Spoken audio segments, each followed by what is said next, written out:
한 달이 넘도록 수해 현장을 철저히 외면하고 있는 김정은이 이번엔 평양의 생수 공장을 찾았습니다. 수해 현장엔 가지도 않으면서 핵실험을 강행한 것도 모자라 평양 특권 측만 챙기고 있다는 비판이 고조되고 있습니다. 보도에 허효진 기자입니다. 흰 가운을 입은 김정은이 생수통을 가리키고 있습니다. 김정일이 건설을 지시했다는 평양 용악산 생수 공장을 찾은 김정은. 함경북도 양강도의 수재민들은 제쳐놓고 평양 주민들에게 품질 좋은 생수를 공급해야 한다며 생수 맛까지 챙깁니다. 영악산 샘물공장이 훌륭히 개건됨으로써 수도 시민들에게 샘물을 더 풍족하게 공급해 줄 수 있게 되었다고 하시면서 지난달 말 대규모 수해가 발생한 이후 김정은이 시차를 나선 건 모두 6차례. 이 중 장거리 미사일 엔진 실험 외에는 거의 대부분 평양에 위치한 공장과 농장만을 찾았습니다. 사상적으로 무장된 노동당원과 군인을 비롯해 평양 주민 300만 명만 있으면 된다고 했던 김정일처럼 평양 특권 측만 챙기는 겁니다. 김정은의 속생각이나 당정군 엘리트들은 평양 시민, 평양시만 제대로 간수해도 체제 유지에는 크게 문제가 없다. 사상 최악의 수해라면서도 정작 복구 작업 와중에 수해 지역에 대형 김정일 동상을 세운 김정은. 정작 홍수가 난 지 한 달이 지나도록 수해 현장은 가지 않은 채 철저히 외면하고 있습니다. KBS 뉴스 허유진입니다. 에서 폭동이 발생해 수감자 수백 명이 탈출했습니다. 경찰은 인근 도시에 비상 경계령을 내리고 수색 작업을 벌이고 있습니다. 박영관 특파원입니다. 교도소 건물에서 시뻘건 불길과 함께 연기가 치솟습니다. 이 교도소 수감자들은 감방에 불을 지르고 폭동을 일으킨 뒤 4m 높이의 담장을 무너뜨리고 인근 사탕수수 밭으로 탈출했습니다. 경찰은 탈옥한 수감자를 추적해 295명을 체포했다고 밝혔습니다. 하지만 아직 체포되지 않은 수감자가 얼마나 되는지 정확히 파악되지 않고 있어서 인근 도시에 비상경계령을 내리고 수색 작업을 계속하고 있습니다. 수감자들이 폭동을 일으킨 이유는 교도소 과밀 문제 때문입니다. 1000명을 수용할 수 있는 이 교도소에는 1800명이 수감돼 있었던 것으로 알려지고 있습니다. 브라질 교도소에서는 과밀 수용 문제를 개선하라며 자주 폭동이 발생하고 있습니다. Our own Minister of Justice describes our prisons as medieval and he'd rather die than go to prison in Brazil. 브라질은 세계에서 교도소 수감자가 4번째로 많은 데다 과밀 문제가 심각해서 국제인권단체에서도 개선을 요구하고 있습니다.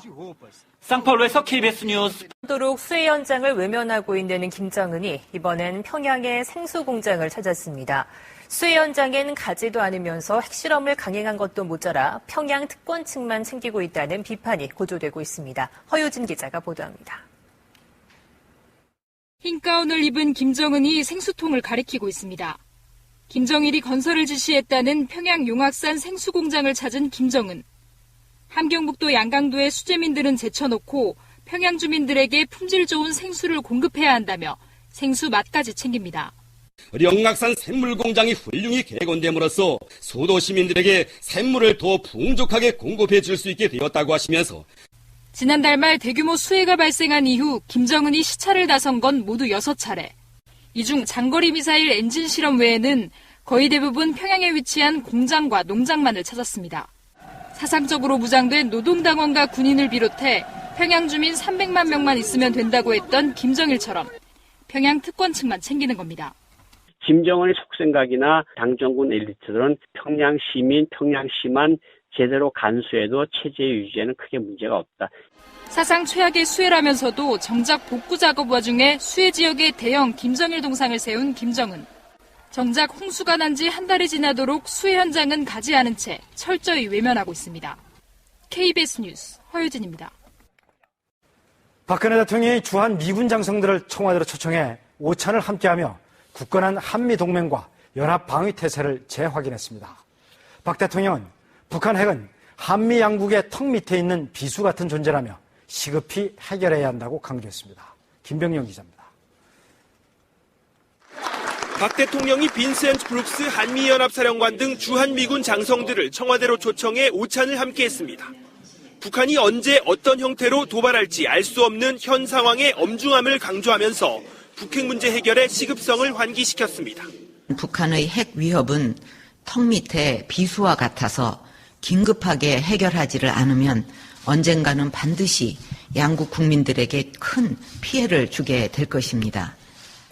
북한의 광기를 억제할 수 있는 가장 효율적인 수단은 한미 연합 방위 체제라며 즉각 응징할 수 있는 만반의 대비 태세를 당부했습니다. 브룩스 사령관은 성공적인 을지 연습을 통해 언제든지 싸워서 이길 수 있는 준비 태세를 갖췄다고 밝혔습니다. And our alliance is unshakable. It's stronger than ever. And our actions as well as our words should make that very clear. 박 대통령은 주한 미군은 누구도 깨뜨릴 수 없는 특별한 한국의 친구들이라고 강조했고 브룩스 사령관은 같이 갑시다라는 한국어로 인사했습니다. 감사합니다. 같이 갑시다. KBS 뉴스 김병룡입니다.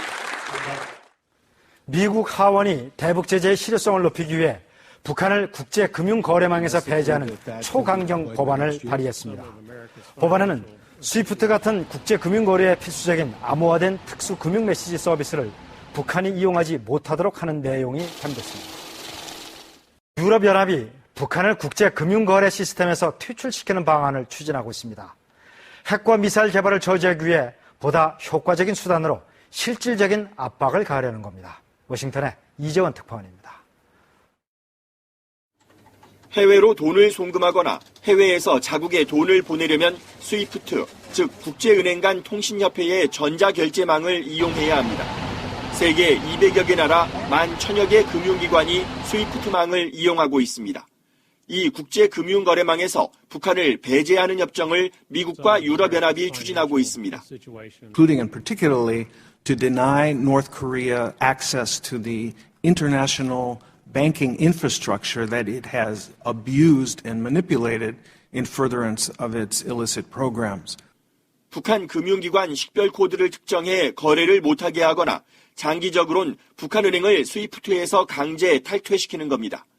이렇게 되면 석탄 수출 대금이나 해외 노동자 외화벌이 송금도 어려워져 핵개발 자금 유입을 효과적으로 차단할 수 있습니다. 과거 핵개발을 추진하던 이란 중앙은행과 금융기관 30곳을 강제 탈퇴시킨 적이 있습니다. The pressure will mount until the North agrees to return to negotiations on denuclearization and comply with its international commitment. 북한이 국제금융거래망에 접근할 수 없게 된다면 일단 대북 제재로 바짝 조여진 북한의 자금줄이 더 큰 압박을 받게 될 것으로 보입니다. 워싱턴에서 KBS 뉴스 이재원입니다. 한 달 전 해방 이후 최악의 홍수가 나타난 두만강변의 북중 접경 지역을 KBS 취재진이 직접 둘러봤습니다. 수백 킬로미터에 이르던 국경철조망은 대부분 유실된 채 방치됐고 군인과 주민들이 각종 복구 작업에 동원되고 있었습니다. 현지에서 김민철 특파원이 전합니다. 두만강 상류에서 본 함경북도 무산시. 홍수로 내려온 흙더미가 온 동네를 뒤덮었습니다. 이재민만 수만 명, 인명피해도 컸던 곳입니다. 지원 나간 사람들 이야기로는 북한 군인들 시신 세 군데 내고 주웠다고 남편 그쪽에서 주웠다고 그러더라고요. 강을 사이에 두고 중국 쪽도 피해가 컸습니다. 무너진 집들이 곳곳에 방치되어 있습니다. 村里面的人现在都搬走了吗？住帐篷的，有借房子的，那你冬天冷了，那里边住不了了。 두만강변 중국 쪽 땅의 철조망들입니다. 보시는 것처럼 기둥들이 모두 흙모래에 파묻혔습니다. 철조망들은 모두 유실됐습니다. 강 건너 북한 쪽은 사정이 더 심각합니다. 주민들의 탈북과 밀무역을 막기 위해 북한이 쳐놓은 철조망은 남아있는 것이 거의 없습니다. 지난 2014년 신축했던 수백 개의 2층 초소도 대부분 유실되거나 반파됐습니다. 초소가 사라진 곳엔 초병이 힘없이 앉아 자리를 지킵니다. 요란한 확성기 옆에서 주민들이 복구하는 것은 민가주택이 아닌 군용 막사. 이렇다 할 중장비도 없이 삽이나 맨손 작업입니다. 사라진 집 대신 제공된 임시 천막에서 거주하는 주민들은 살림집 복구보다 유실된 한북선 철도 보수공사에 우선 동원됐습니다. 상당수는 공사장 옆 강변 모래밭에 드러누워 잠을 잡니다. 최악의 수해로 고통스러운 주민들, 각종 공사에까지 집단 동원되며 힘겨운 나날을 보내고 있습니다. 북중 접경에서 KBS 뉴스 김민철입니다.